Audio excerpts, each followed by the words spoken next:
감사합니다. 저희들 사랑하셔서 또 이 자리에 세우시고 또 우리가 함께 찬양하며 이런 또 주님의 은혜로 나누게 된 이 자리를 진정 감사 영광 드립니다. 아멘. 아버지 들어 사용하 주시고 이제 아버지 마지막 때가 되어서 이제 주님의 인도하신 따라 주의 역사신 따라 필요한 도구로 사용되는 자리가 되어지길 원합니다. 아멘. 한 자리로 전하는 자와 듣는 자 모두가 하나님께 영광 돌리며 하나님의 행하신 표적과 이적들에 대해서 우리가 영광 돌릴 수 있는 귀한 시간이 되어줄 수 있도록 인도하여 주시옵소서. 아멘. 이 시간 살아계신 하나님께 영광 돌리며 감사하며 예수님의 이름으로 기도하였습니다. 아멘. 네, 말씀이 참 어려워요, 그렇죠? 무슨 말인지 참 이거 다른 게 뭐 성경 말씀들은 다 하나님 말씀이라고 하지만 다 하나님의 감동으로 또 우리가 알 수 있고 또 주님의 감동으로 깨달을 수 있는데요. 이 요한계시록은 참 이것이 여러분 공부를 하지 않으면 우리가 연구하지 않으면 이게 좀 깨닫기가 좀 어려운 책이에요. 근데 이게 사실은 어렵지 않고 근데 이것이 제가 말씀 설명 중에 드리겠지만 이것이 이제 이 요한계시록이 요한이 이 1장에 제가 1장부터 해야 돼요. 사실은 1장부터 뭐든지 1장부터 하잖아요. 근데 제가 지금 12장 가운데에다가 이걸 지금 맞추고 있거든요. 그래서 이제 12장으로 지금 말씀을 드립니다. 먼저 여쭙고 싶은 것은 이 요한계시록 하면 무엇이 떠오르나요, 목사님? 무엇이 마지막 때 또 네. 제가 주일학교 여기 말씀 목사 받고 그냥 이렇게 말씀을 섰어요. 근데 그 전에는 전부 주일학교 저기로 전도사로 교육 시무 전도사, 음악 찬양 전도사 음악을 전공했거든요. 그래서 제가 뜻하지 않게 했습니다. 그래서 했는데 가서 이제 근데 애들한테 많이 오래 해왔죠. 근데 물어보면 무섭다 그래요. 첫째. 그리고 이제 어른들도 못 알아듣는 말이 많이 나오죠. 당연히 그럴 수밖에 없는 말씀이에요. 이 요한계시록은 그 하나님 요한 1장에 보면은 요한이 계시를 받아요. 반모섬이라는 곳에.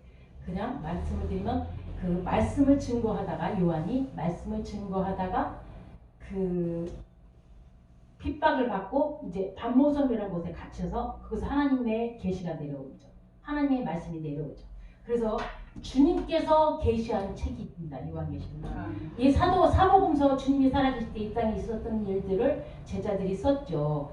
그리고 또 사도 바울이 굉장한 그 기독교의 흐름의 역사를 굉장히 크게 좌우하고 기초를 잡는 역할을 했지만 사도 바울의 하나님의 그 만난 그의 사역과 이야기고 쓰임받은 일이지만 이 요한계시록은 분명히 여기서 말씀이 되지만 하나님이 예수 그리스도를 계시한 책이라고 분명히 말씀에 되어 있습니다. 그렇기 때문에 우리가 어떻게 보면 더 중요한 것은 물론 기독교의 기초를 세우기도 하겠지만 중요하겠지만 저가 생각할 때는 요한이 쓴 게 아니라고 볼 수 있죠. 요한이 쓴 이 요한계시록은 주님께서 계시한 책이다. 예, 계시라는 말씀과 우리가 좀 더 선지식이 있어야 되는데요. 제가 이제 앞으로 기회가 되면 말씀을 차차 드리고요. 왜냐하면 먼저 이 요한계시록에 대한 이 책이 무엇이냐를 먼저 깨뜨려야 돼요. 그래서 제가 먼저 이 12장을 펴게 됐거든요. 그래서 이 12장을 왜 펴냐면 이 요한계시록 그러면 떠오르는 게 666, 천년왕국, 종말론, 이렇게 집중이 돼 있어요. 이건 관점에, 이 말씀에 어떤 이 성경 말씀을 보면 이 관점을, 이 초점을 어디에 두느냐를 가지고 그 초점과 핵심을 이 책이 쓰여진 책의 의도를 뜻을 파악하고 바로 목적에 맞게 들어가야 되거든요. 근데 지금 만약에 666, 종말, 여기에 초점을 맞춘다면은 우리가 거기에 맞춰서 이 말씀을 읽는다면 전혀 여기서 의도하는 이 말씀을 알아들 수도 없고 깨달을 수도 없고 초점이 빗나갈 수밖에 없어요. 그리고 우리가 항상 말씀을 볼 때는 그 말씀이 언제 쓰여졌냐, 이것이 왜 쓰여졌냐, 그 원독자의 상황에서 말씀을 읽어봐야 돼요. 그래서 여기 요한계시록 특히 그렇죠. 이 원독자가 뭐냐면 요한이 편지를 원독자에게 하나님께 계시를 예수님께 계시를 받아서 요한이 편지를 씁니다. 근데 하나님의 말씀, 하나님의 언어를 우리가 어떻게 표현할 수가 없어요. 그것을 뭘로 썼냐면 이 인간의 언어로 쓰기 위해서는 그 당시의 문화와 영향에 그것을 빌려야 돼요. 근데 하나님의 언어를 인간의 언어로 표현을 해야 되기 때문에 그 당시 역사했던 그 유행했던 그 묵시문화, 네, 인간의 시적으로도 표현하잖아요. 어떻게 또 소설로 표현하고 어떤 거는 뭐 여러 그런 장르로 표현하는데 묵시문학이라는 이 언어를 표현을 빌려서 요한이 이것을 적게 됩니다. 받아서 적어서 표현을 하게 되는데 이것은 어디에 있냐면 이 구약 성경에 보면 스가랴서, 다니엘서 이런 책들 중에 많이 이런 묵시적인 성격들이 있어요. 그리고 이 내용 배경이 요한계시록 내용 배경이 그런 묵시문학 성격을 가지고 했고 거기에 말씀을 빌려서 여기다가 전했기 때문에 결국 이 요한이 썼지만 이 요한이 쓰는 배경은 그것을 그냥 갖고 온 그냥 여기서 하나님 말씀 뚝 떨어져 온 게 아니라 그 배경에 그 구약의 배경 그 다니엘서 스가랴서 그 예언서들 그 배경이 깔려 있어요. 그게 전제되어 있지 않으면 그 말씀이 전제된 이 말씀을 절대 풀 수가 없어요. 그 선지식이 있어야 돼요. 그렇지만 이 원래 시대 이걸 쓰던 시대 사람들은 구약을 너무 잘 알고 있었죠. 성경 말씀을 너무 잘 알고 있었어요. 우리보다 더 잘 알고 있었어요. 그렇기 때문에 요한이 그 당시 썼을 때는 그 많은 그리스도의 박해로부터 그리 예수님을 믿는 박해 그 더 나중에 말씀드리겠지만 이게 이제 설명하다가 말씀드리겠지만 그 배경으로 예수님을 믿다가 예수님을 고백함으로 너 죽을래 안 죽을래 그래서 사자굴 속에 들어가잖아요. 예? 믿으면 살려주겠다. 그러나 부인해봐라. 폴리갑이 유용한 부인해라. 예수님 부인해라. 그래서 며칠 굶은 사자굴 속에 그 탈을 쓰고 사람을 그 속에 또 인간 횃불이 되어서 기름을 부어서 태우잖아요. 예수님을 믿는 그 시대에 이 요한이 썼던 그 시대 상황이에요. 예수도 예수님을 증거하고 그를 전하다가 담모라는 섬에 갇히게 된 거죠. 그래서 그런 시대의 말씀을 전했던 사도 요한인지라 이것을 어디 겨냥해서 베리칩을 겨냥. 그 시대는 이미 알지도 못하는 베리칩이고요. 그 시대는 666 이런 배경이 있는데요. 이런 생각도 못해요. 뭐 때문에 그 시대 지금 핍박과 환란 속에 이 무엇이 필요하냐 과연 이것이 무엇이 필요하냐 이 본문 속에서 제가 해석을 말씀을 드리겠습니다. 이 본문 12장이 뭐냐면요. 제가 가져왔는데 애들처럼 제가 애들하고 생활해서 이 12장의 말씀은 왜 제가 12장을 먼저 말씀을 드리냐면요. 이게 히아진 구조로 되어 있습니다. 그래서 이 히브리인들의 그 구조가 문장 구조가 히아진 구조예요. 이걸 먼저 이해를 하고 우리가 전 지식이 있어야 됩니다. 이 히아진 구조가 뭐냐면요. 이렇게 딱 가운데다가 제가 찍었어요. 그래서 이걸 딱 펴요. 이게 히아진 구조로서 중심이 가운데, 피봇이 가운데를 향하고 있어요. 말씀은 가운데에 있어요. 이 가운데를 향해서 이제 앞에 1장, 끝머리 22장 요것을 향해 집중해서 가는 거죠. 예.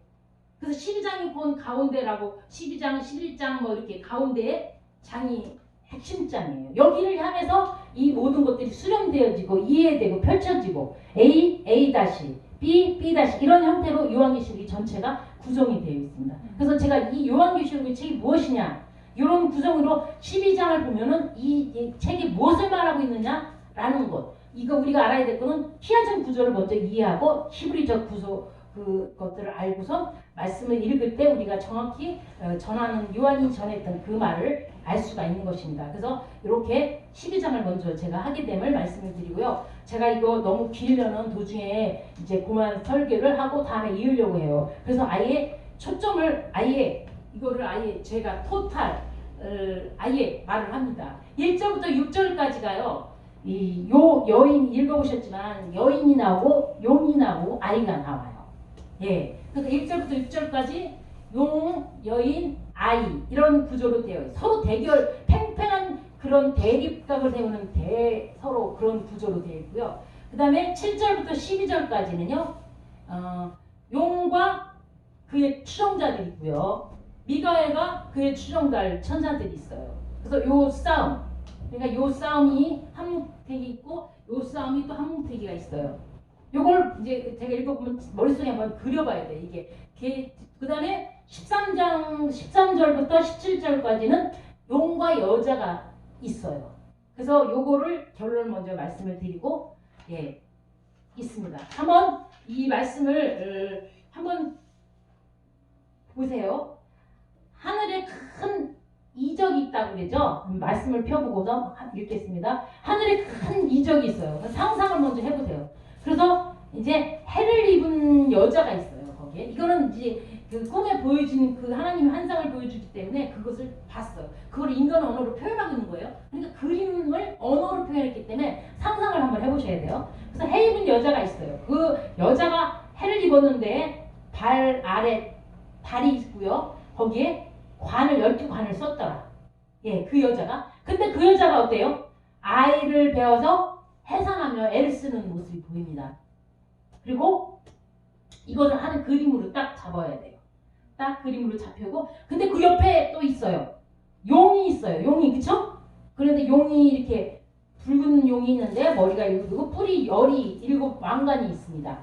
요런 것이 있어요. 근데 그것이 꼬리를 하늘의 별 3분의 1을 끌어다가 땅에다 던져요. 굉장히 큰 힘이죠. 네, 굉장히 큰 힘입니다. 용이 해산하는 여자 앞에서 그가 해산하면 아이를 삼키려고 또 그래요. 이거 그림으로 나타내면 굉장히 저기죠. 저는 애를 낳으려고 막 힘을 쓰고 있는데 용이 그걸 막 집어삼키려고 막 쳐다보고 있는 거죠. 굉장히 아주 굉장한 그런 서로의 쟁쟁 무슨 음악으로 표현하자면 그죠? 뭐 그런 음악이 있습니다. 그래서 여자가 나왔어요. 그래서 바로 아이가 낳자마자 바로 하늘나라로 올라갑니다. 근데 그 속에는 다 이제 배경이 다 깔려 있는 거죠. 그래서 여기까지 그러고서 여자가 이제 그러고 나서 도망갑니다. 여기서 뭐냐면 그 아이를 잡아먹으려고 했는데 아이를 못 잡아먹잖아요. 하늘나라로 올라가잖아요. 그러니까 뭐예요?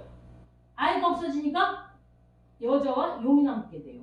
그래서 여자가 얼른 또 도망을 가야 돼요.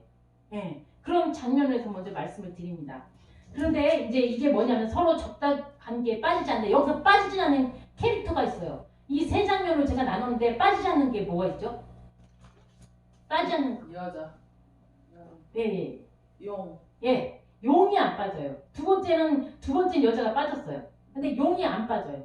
예, 제가 맨날 점심에 우리 딴 데 가면 퀴즈를 내가지고 상품을 드리거든요. 예, 졸리는 시간이라. 그래서 그 용이 여기서는 아주 빠지지 않고 나오는 이 캐릭터가 되거든요.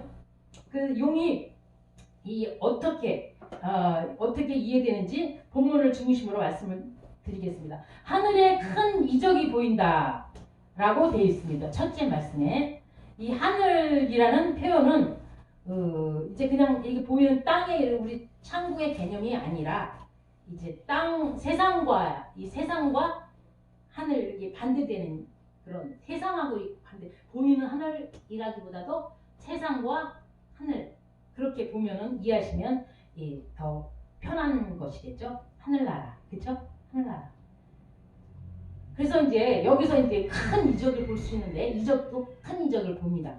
큰 이적인데 뭐냐면 이것이 어떤 이적이 물이 변화해서 포도주가 됐다.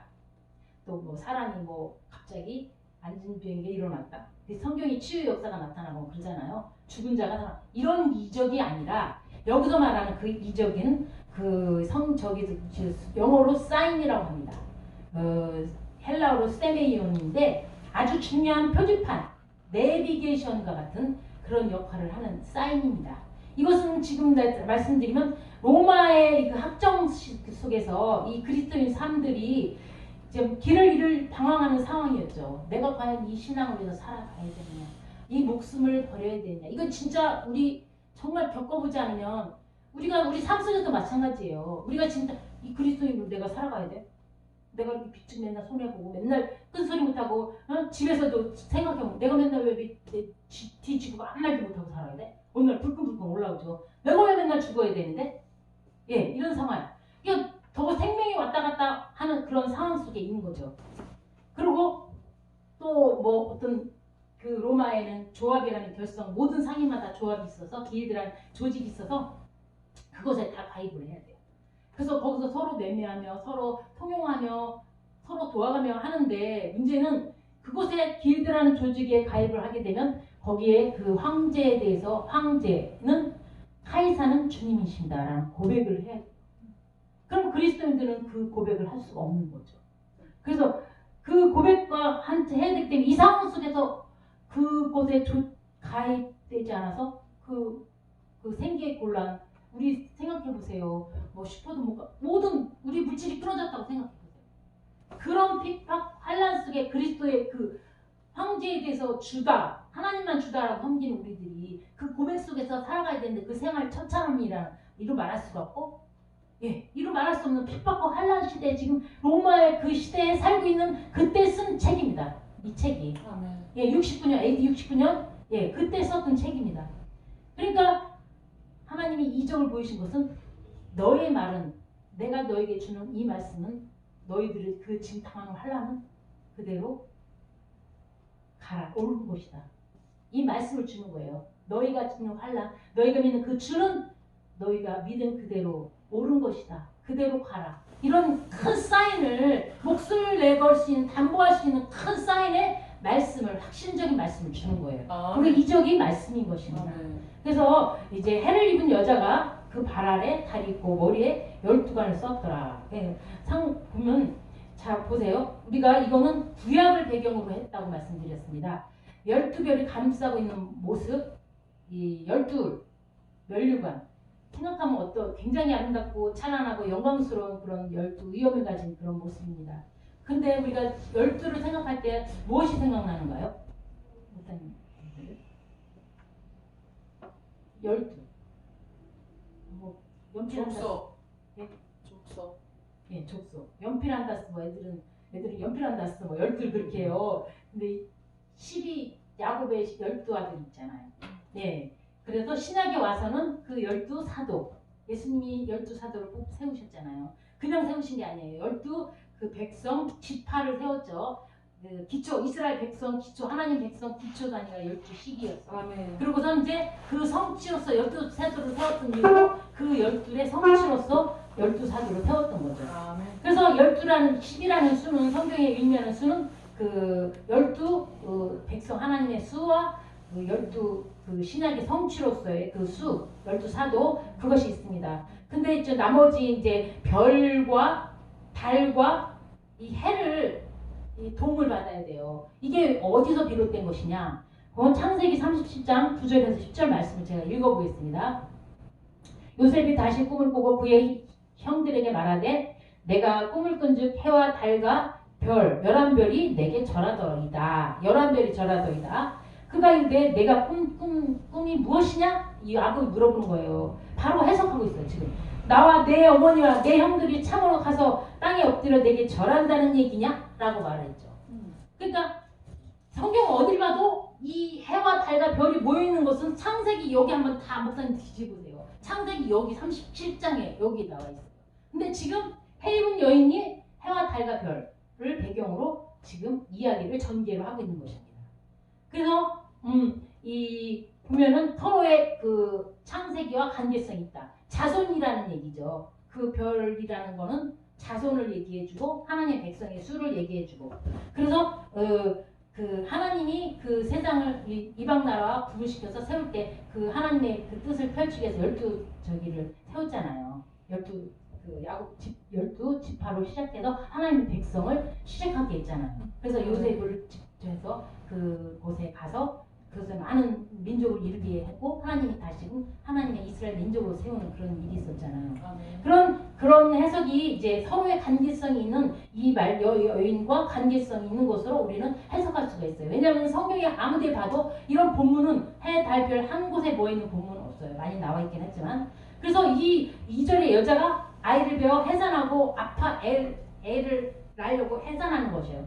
이게 뭐냐면 구약적 하나님 백성으로서 여자가 이 그리스도를 해산하기까지의 고통을 겪는 거죠. 나는 그동안 예수님 오시기 전까지 구약에서 예언자들이 그리스도를 계속 전파했잖아요. 그 오실 메시아에 대해서 전파했잖아요. 너희 바로 살아. 이렇게 살지 마. 바로 오실 메시아가 있어. 그분이 오실 거야. 이런 말씀을 했잖아요. 그 메시아를 낳는 과정 속에서 이 많은 진통을 겪게 됩니다. 이 낳게 되면은 그 사이에 또 그런 진통이 있었죠. 나오면서 예수님이 나오시면서 진통이 있었죠. 헤롯이 그 아이들이 죽고, 그죠? 또 예수님 오셔 사역을 이루기까지 많은 고통들이 있었습니다. 이것을 고통하는 것을 상징한 여인의 진통으로 상징으로 얘기하고 있는 것입니다. 3절에 보면 하늘에 또 다른 이적이 보이니 보라 한 붉은 용이 있어 머리가 7이요 뿔이 10이라 그 머리에 7 왕관이 있는데 여기서 그러면 제가 해석해 드릴 거는 또 한 이적이 또 보여요. 여기에 큰 붉은 용이 있어요. 붉은 용.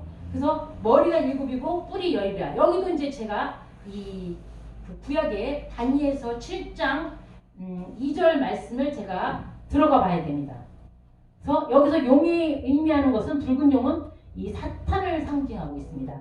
그래서 구절을 보면은 여기 요한계시록 9절에 보면요. 그 큰 용이 뭐냐면 옅뱀 마귀라고도 하고 아멘. 사탄이라고 하며 온 천하를 깨는 자라라고 말씀이 되어 있어요. 구약에도 보면요. 시편 또 욥기 이사야에서 보면은 이게 나와 있어요. 이 용 똑같은 말이에요. 용, 옅뱀, 마귀, 리오야단 이렇게 나와 있어요. 그래서 7편 74, 13절에 보면 주께서 주의 능력으로 바다를 나누시고 물 가운데 용들의 머리를 깨뜨리셨으며 이 바다, 물이 나오면 뭐죠? 홍해 사건이 떠오르잖아요.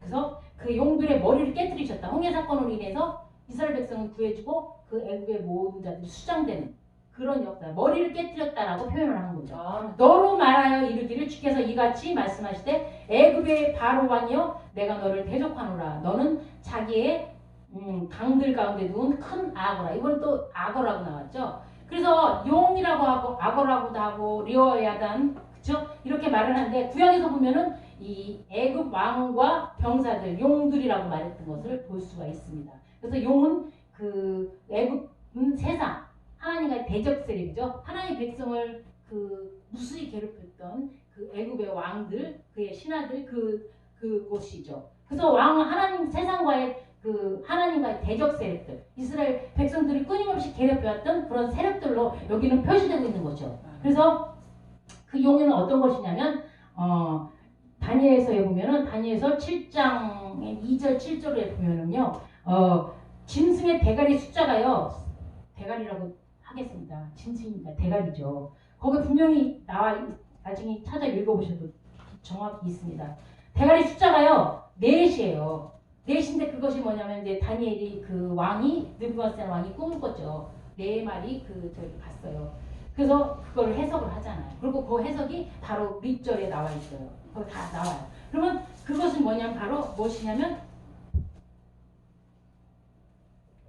이것이 이제 로마를 말하는 거고요. 이게 첫 번째는 바벨론 왕이시여 지금 왕의 나라입니다라고 분명히 거기서 해석이 돼 있어요. 그래서 바벨론이고요. 그 다음에 페르시아라는 나라고요. 이것은 그 시대 동시대의 나라가 아니라 역사적으로 나라를 말하는 거죠. 그래서 바벨론이 망하고 나서 이제 페르시아가 들어섰어요.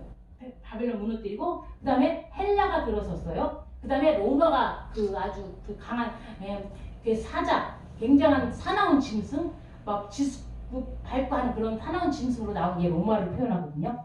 거기서 이제 어떻게 됐냐면 이 헬라에서 누가 등장하냐면 그 헬라 왕이 저기 알렉산더 대왕이죠. 그 알렉산더 대왕이 빠르게 세상을 정복시켰어요. 근데 죽었잖아요. 이른 나이에 죽었잖아요. 그러니까 그 자손들을 보지도 못하고 그 후손 잊지 못하고 그 부하 4명이 있었습니다.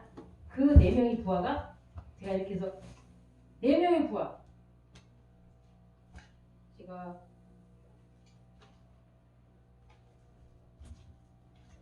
4명의 부하가 이 헬라의 4명의 부하가 나라를 차지하게 돼요. 그러니까 그 나라가 지금 4마리 짐승에서 이 헬라에서 4명의 나라로 갈라지잖아요. 그러니까 이 머리라는 거는 어떤 정치력, 지배력 어떤 그런 거를 말하고 있어요. 그러니까 이게 어디냐면 여기서 어떻게 돼요? 한번 쉬어보세요. 그러면 여기서 4나라로 분배되게 되잖아요. 그럼 모두 몇 나라가 됩니까? 모두 몇입니까? 쳐보면 되죠. 여기서 이렇게 여기 있던 나라에서 이 나라가 바로 여기 네 부하로 나눠지잖아요. 그럼 모두 몇 나라가 됩니까? 역사적으로 빨리 세워주세요. 7이 나라잖아요. 7. 이렇게 있다가 요 나라에서 4개 나라가 파생되니까 하나 둘 셋 요거는 쉬지 말고 여기서 4나라가 파생됐으니까 7머리. 그래서 여기 말하는 머리 7머리는 그래서 제가 못 쉬니까 이게 지판에 써야 되는데요. 이걸 갖고 왔는데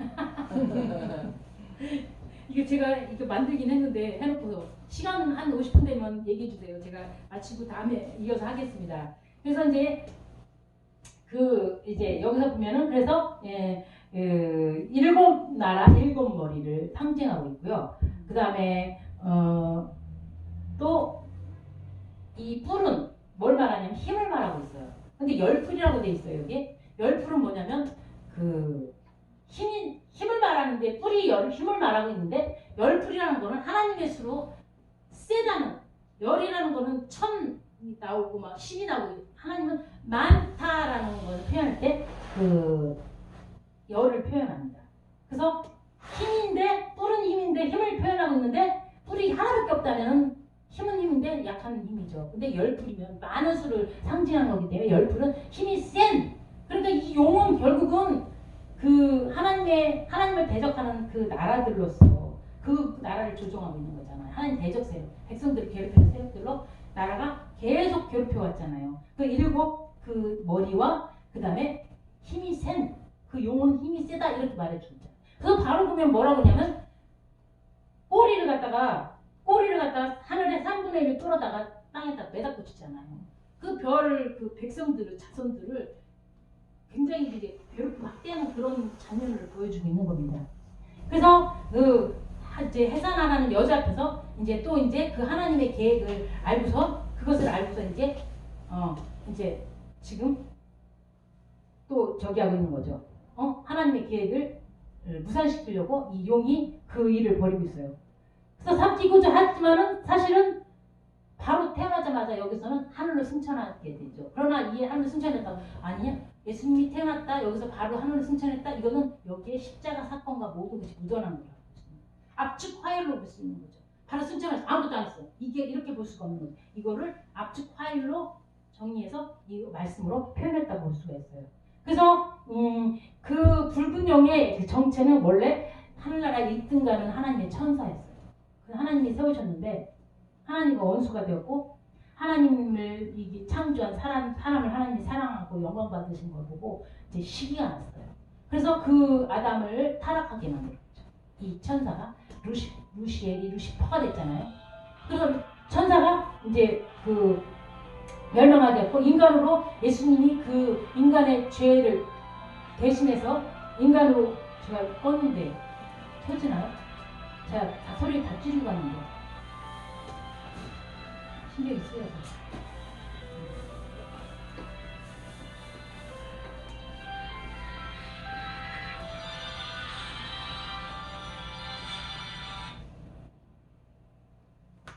그냥 엎어놓으면 내고 저기 차를 저기다 마침 저희 집에 그 상가 저 옆에 집이 제 상가가 하나 있는데 그 앞에 이렇게 타이어 있길래 제가 주인이니까 그래도 말을 아무도 없길래 말도 안 하고 차를 세워놔 지금. 근데 거기 차 다닐만 한 거거든요. 그러니까 이제 저기 하라고 빼라고 그러는 분이 있어요. 아무 상관이 없는데 근데 그런 거 같기도 하고. 예. 그래서 이제 용이 해산하는 여자 앞에 해산하면 아이를 그래서 그 천사가 타락해갖고 이제 어떻게 하죠? 그 하나님의 속죄 사역. 그러니까 인간이 타락을 시켰잖아요. 천사가 타락시켜가지고 어떻게 했냐면 그 하나님이 이제 그 타락한 인간을 구원하려는 그 사역을 하나님이 계획한 걸 알고 이 사단이 이제 그 계획을 알고서 방해를 하는 거죠. 그래서 그 유대 땅 베들레헴에 예수님이 탄생하실 때 그 헤롯을 통해서 그 낳은 아이들 모두 예수님 그 또래 아이들 다 죽이잖아요. 예수님 죽이기 위해서 그렇게 했던 거죠. 그리고 또 예수님 사역하려고 할 때 마귀가 시험을 했던 일도 있고요. 예수님을 자꾸 넘어뜨리려고. 그러나 또 이제 예수님 로마 병정 유대인을 통해서 예수님 십자가에 못 박게 했습니다. 그러나 아이를 삼키려고 했지만 성공하지 못했습니다. 그래서 도리어 십자가에 예수님을 못 박음으로써 구속을 완성시키는 일들을 사단이 하게 된 거예요. 자기가 하는 일이 옳다고 생각했지만 결국은 하나님 뜻이었어요. 그거는 자기가 옳은 것이 아니었어요. 예수님을 죽이면 그것으로 끝난다. 사단이 죽는 것밖에 모르거든요. 죽음이 자기는 큰 무기 권세이죠. 근데 죽음 후에 부활이 있다는 사실을 몰랐던 거죠. 그러니까 그 예수님을 죽임으로 하나님 뜻을 이루는 사단의 결과가 이루어져. 그러니까 결국은 뭐를 하려고 부지런히 뜨고 막 일을 박박 갈아가면서 돌아다니는데 성과는 없는 거예요. 하나도 없는 거예요. 지금. 네, 나타나질 않아요. 그 예수님이 결국 하나님은 그 구원의 사역, 예수님을 통해서 구원의 사역을 이루시는 이 장면이 요 장면으로 우리가 볼 수 있는 것입니다. 그래서 이 말씀을 통해서 우리는 이 구원의 우리 이루신 사역을 완성된 그 사역을 하나님의 능력을 우리가 볼 수 있는 것입니다. 그래서 이제 승천하셨고 여자가 아들을 낳음에 장차 철장으로 만국을 다스릴 남자라고 해서 분명히 말씀되어 있잖아요. 이 철장으로 만국을 다스릴 남자, 철장 권세 아무도 그 대적할 수가 없다는 거죠. 이 예수님은 자기가 꼬리 3분의 1 갖다가 하고 사람들을 아무리 한다 할지라도 자기는 아무리 부산스럽게 돌아다니고 일은 하지만 아무 일이 벌어지고 있지 않아요. 결국 하나님 주권에서 하나님 능력에서 모든 일이 이루어지고 있다는 것이죠. 예, 그래서 지금 그 철장 권세를 다스리는 남자가 바로 예수 그리스도. 시편에 보면 내가 예수 그리스도를 늘 묘사할 때 내가 철장으로 그들을 깨뜨리며 질그릇같이 부수리라 하시는도다 라고 말씀드리고요. 본문 2장 27절에도 철장 권세가 나오고요. 본문 19장 15절에도 철장 권세. 그 예수 그리스도를 말하고 있습니다. 아무도 그의 능력, 그것을 깨뜨릴 수가 없다. 그리고서 이제 그 아이를 하나님과 보좌 앞에 올려 가시더라. 그래서 그 승천하기까지의 이 일들입니다. 하나님께서. 그리고서 이제 여기서 여자가 아들을 낳는다. 이게 그 마태복음에 족보가 나오잖아요. 그래서 여자가 나중에 이제 여자로 오신 마리아를 통해서 이제 예수님이 나오시잖아요. 왜냐면 그 육신의 그 아담으로부터 죄의 씨가 있잖아. 남자는 죄의 씨가 있어요. 그러나 여자의 몸은 여자의 몸부터 육신을 빌리지만 성령으로 잉태되어서 여자의 몸으로 이제 죄 있는 인간의 모습으로 그러나 죄가 없는 주님으로 오셔야 됐던 그 모습을 여자의 몸으로 나타났다라고 지금 여자를 말하고 있는 것입니다. 그래서 여자로 오셔서 육신의 죄 있는 모습으로 하나님께서 예수님께서 이 세상에 오셨다는 거죠. 그리고 그 사역을 우리의 모든 구속 사역을 하나님 이루셨다는 거죠. 그것은 주님의 능력으로 승천되었다는 거죠. 그게 분명 올려졌다는 것은요. 자기 스스로 능동태적으로 올라간 게 아니라 수동태 올려졌다는 하나님